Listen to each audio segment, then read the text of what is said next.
the Mongol invasions of Japan, which took place in 1274 and 1281 CE, were major military efforts by Kublai Khan to conquer the Japanese archipelago.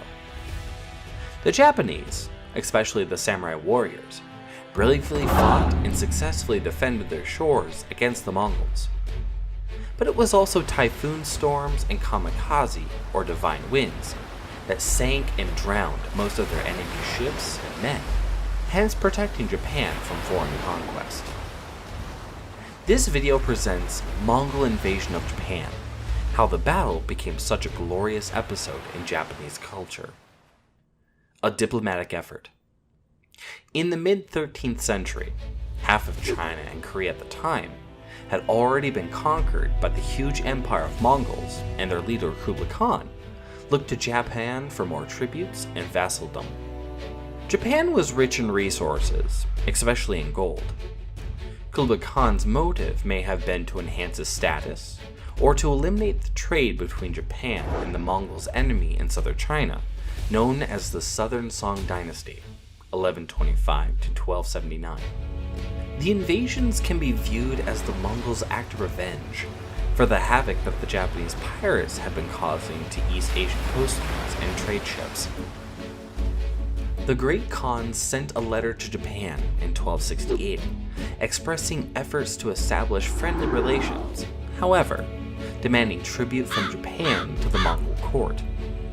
Zhao Lingbai, a Chinese ambassador, was sent to Japan in 1270, followed by further letters and other ambassadors to foster an understanding between the two nations.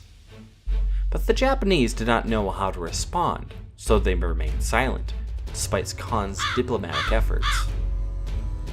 Perhaps they lacked experience in international relations as a result of a long isolation period, or they underestimated their Mongol conquerors. The first invasion. The Khan sent a fleet of 800 ships from Korea to Japan in early November 1274, carrying an army of 16,600 to 40,000 Mongols, Chinese, and Koreans. Tsushima and Iki Islands were two places to receive these invaders first. Tsushima, with a superior number of men, fought with stiff resistance. However, the Mongols still won the battle and slaughtered many dwellers of Tsushima Island.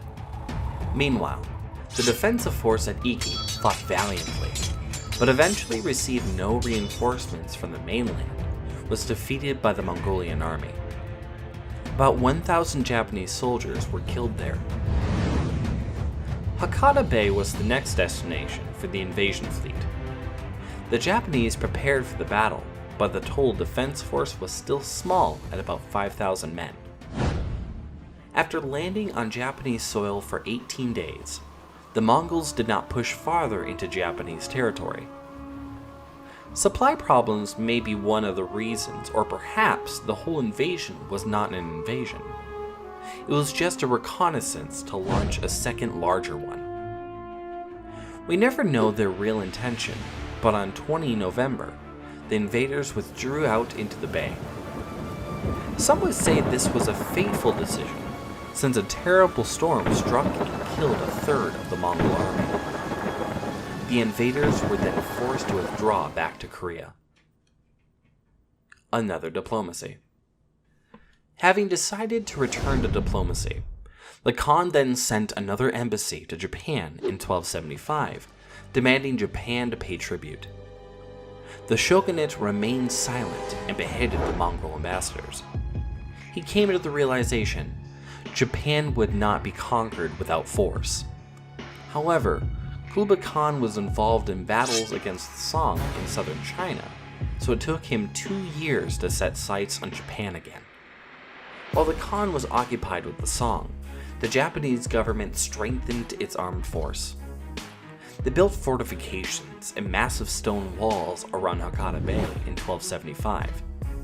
Japan was prepared for the imminent invasion.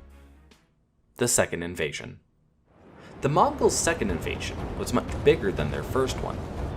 This time, thanks to its recent defeat of the Song and acquisition of their army, There were 4,400 ships and around 100,000 men, again, a mix of Mongol, Chinese, and Korean warriors. The first Japanese territory to receive the Mongols was, again, Tsushima and Iki Islands on 9 and 14 June, followed by an attack on Hakata Bay on 23 June 1281. This time, the Japanese defended their territory more effectively with fortification walls. The Mongols were obliged to withdraw to Shiaga and Noki, then Iki Island. Southern China sent reinforcements with about 40,000 men and joined with the army of the Khan to push deeper into Japanese territory. On 12 August, the fleet attacked Takashima. Fierce fights lasted several weeks, and the Mongols had to cope with supply problems. On 14 August, the weather intervened again when a typhoon destroyed most of the invaders and wrecked ships. Half to two-thirds of the Mongol fleet was killed, washed up, and left stranded on the beaches of Imari Bay. After this battle, Japan's victory was confirmed. What do you think about this victory? Tell us in the comment section below. Thanks for watching. If you find this video interesting, please give us a thumbs up and share it with your friends. Don't forget to subscribe to our channel for more videos of history.